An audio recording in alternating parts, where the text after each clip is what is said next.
Let's take a small trip through memory lane. November 2nd, 2013. The release of One for All. A brand new League of Legends game mode where you and your team all play the same champion against an enemy team made up of 5 of the same champion as well. This was the earliest release of a new for fun game mode I could find.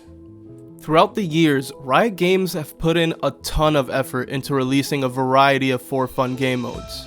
Everything from PvE with Star Guardian Invasion to Dark Star Thresh Dodgeball. Riot have consistently tried to make League of Legends more than just a competitive Summoner's Rift toxic wasteland that everyone knows it to be.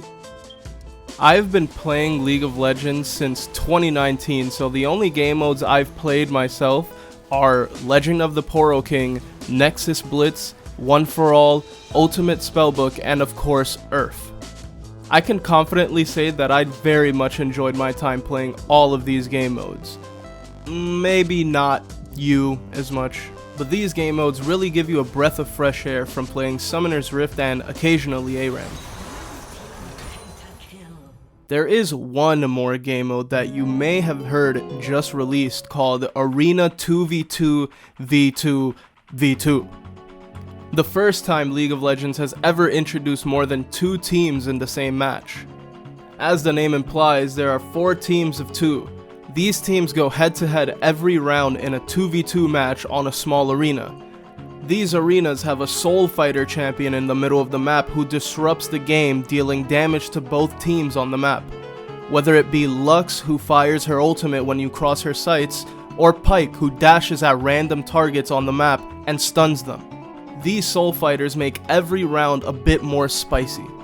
After every round, you're given either enough gold to buy one full item or an augment similar to TFT's augment system.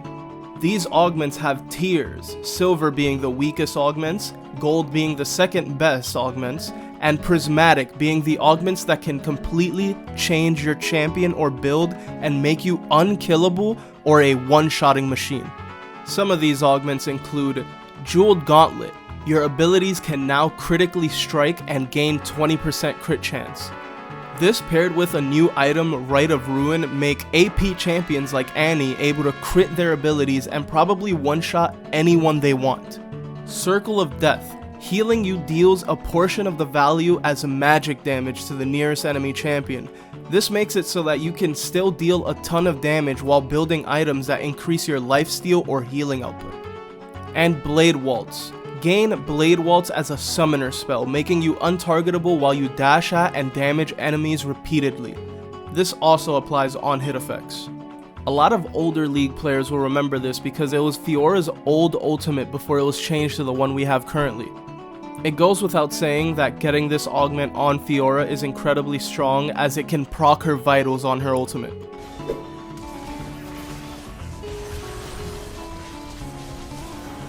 We did it. Good game. This game mode has brought a ton of variety in builds and playstyles, given some of them are a bit cowardly, and others are pretty standard to regular old League, but there are ones that stand out as truly outrageous and you would think they could never work. A perfect example of this is being called Paladin Mordekaiser. You may have heard of it from popular streamer Elite 500.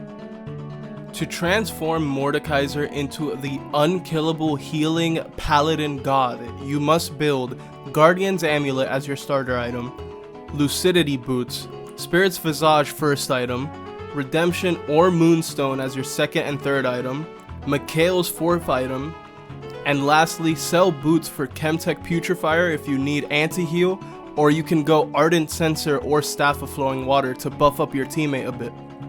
This build on paper should never work on Mordekaiser, right? I mean, let's read his W's description. Mordekaiser stores 45% of the damage he deals and 15% of the damage he takes as a potential shield, up to 30% of his maximum HP. His recast will heal 35% up to 45% of the shield. Reading this description, it's safe to say that the healing and shielding Mord gets from this ability isn't enough to heal his entire HP bar, right? Well, you'd be wrong. This healing on Mord makes him near unkillable, as his W can be as low as a 4 to 5 second cooldown. And once it's up, any damage you've done to him was completely useless because his entire HP bar is back, meaning you have to try again and again to burst him fast enough before his HP bar inevitably refills to 100%. This build paired with that augment I mentioned earlier, Circle of Death, where your healing deals magic damage to the nearest enemy, makes Mordekaiser not only unkillable, but able to two-shot you from across the map on top of it.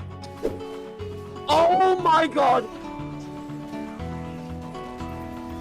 Oh shit! Oh, you ulted the wrong one, Yeah. I think. No, Oh, you killed him. What?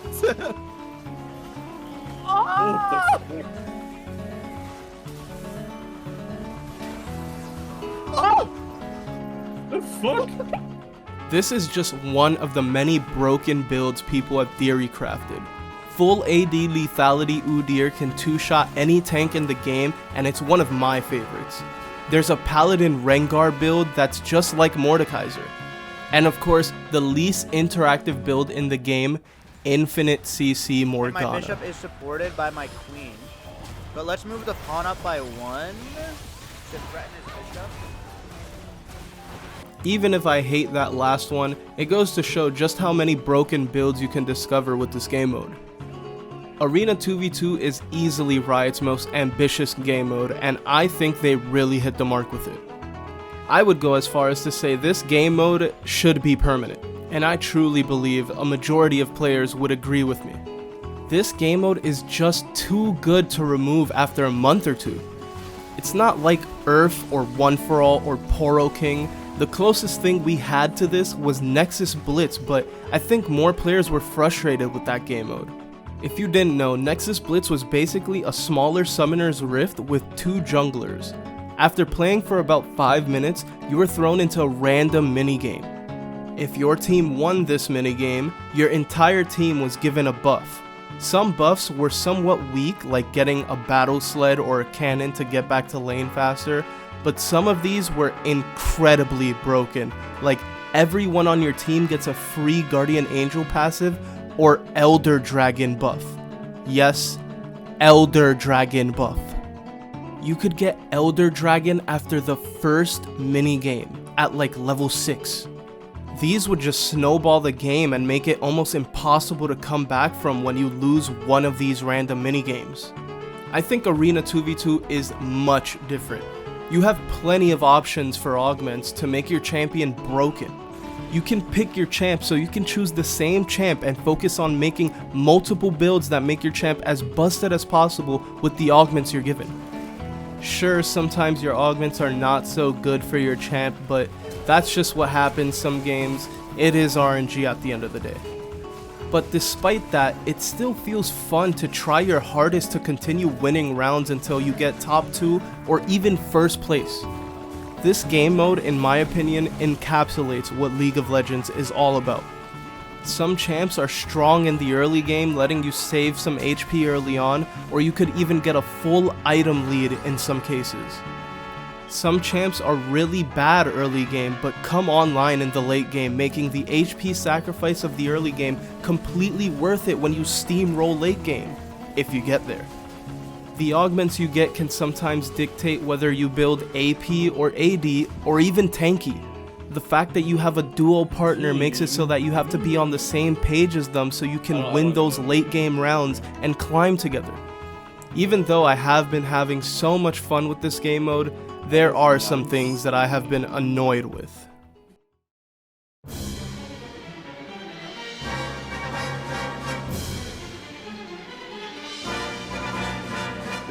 First, the soul fighters I've mentioned in the intro to this video.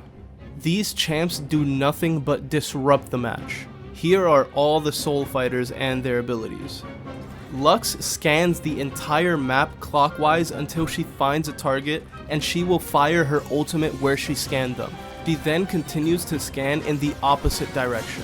This goes on for the entire round, forcing you to path away from her beam or run through it. It's fairly easy to dodge, but obviously there are some situations that make it impossible to dodge or forces you to engage. Pyke is one of the more tame ones. He uses his E and dashes around the map at random targets, which will stun you if you are in his shadow when it goes off. Just like Lux, it's fairly easy to dodge, but it's a bit more annoying as he will always dash at one person on the map, so you always have to beware of being hit by the random CC ability. Set is probably the most generally problematic. He has a huge HP bar, and once he reaches 0, he will use his W at the opposite team that defeated him. If you don't know, Set's W is a big cone that does big damage, and if you're caught in the very middle of it, it will do a ton of true damage. Getting hit by this true damage sweet spot will easily delete 45 to 50% of your HP bar no matter who you play. It leads to teams sometimes just camping Set and defeating him over and over to let him poke you down until you die. Samira is a CC heavy tank's best friend. When any person on the map is hit by a CC ability, she will dash over and chain the CC for a tiny bit of extra time and gives her 1 stack of her style passive. Once there has been 6 CC abilities used, she reaches 6 stacks and activates her ultimate, dealing damage to all players in the large circle. This makes stall comps so much more strong because they are no longer responsible for doing damage, because Samira will just delete the enemy team for them. Naafiri is, in my opinion, the most fun to have on the map. Naafiri and her pack will circle the middle of the map. They show a red cone in front of each dog that you must avoid, but if you step too close, they will all charge at you, dealing a lot of damage before returning to the middle to patrol again. The dogs will hit any champion in their path, meaning if you aggro them and step behind an enemy champion, they will be hit by Naafiri instead of yourself. This can lead to fun outplays and actual strategy when Naafiri is present on the map. Now, all of those champions are annoying and make the 2v2 feel like a 3v2 sometimes. I do believe it is actually a bad thing to have them in the game mode, and I would like them removed, but none of these can compare to the next thing I'm gonna talk about. This one single thing has destroyed the game mode. It's made it less skill or synergy dependent and more map control dependent. This little thing is called Power Flowers. These cute little plants have single-handedly traumatized players into hating the game mode entirely. I have friends who enjoyed arenas for the first few games they played, but now despise the mode because of champs like Shaco who can absolutely abuse these plants. So what do? It's simple. The plant has 3 charges. Walk up and auto attack the plant to heal 6% of your max HP, gain a stacking shield for 8% of your max HP, as well as refund 20% of all your cooldowns each time you hit it. Doesn't sound too bad, right? Wrong. The most OP part of hitting plants are definitely the 20% cooldown refund every hit, making it up to 60% of your cooldowns if you hit the plant 3 times. This makes it so all champs can use their ultimate multiple times in one round. Like I said, Shaco is a champion who utilizes the plants perfectly. All you need to do as Shaco once you hit level 6 is put your boxes down, use your clone to distract the enemy while you invis around the map, taking as many plants as you can so you can put down more boxes. By the time you've hit plants 4 times, your ultimate is already off cooldown, so you can use your clone again and continue stalling your enemy and making the map a Shaco box minefield. I apologize if that was a bit of a mouthful from me, but this is single-handedly why Shaco is considered a top tier in Arena. These plants not only discourage scrappy 2v2 fights, but promote the more passive, running away playstyles no matter what champion you play. If you're not playing for the plants, you are going to lose. Not to mention, the shield you get from it can reach up to 24% of your max HP if you hit the plant 3 times. It gives so much survivability and cooldown reduction most champs can benefit from that most players will play to control the plant spawns. Oh, and did I mention they respawn too? So you can have these multiple times per round and get your ultimate 3, maybe even 4 times a round if it goes on for long enough. It's not fun to do, and I really think they need to change how plants work. Maybe make them a one-time thing and not respawning every 25 seconds or so. Please, Riot, do something about them.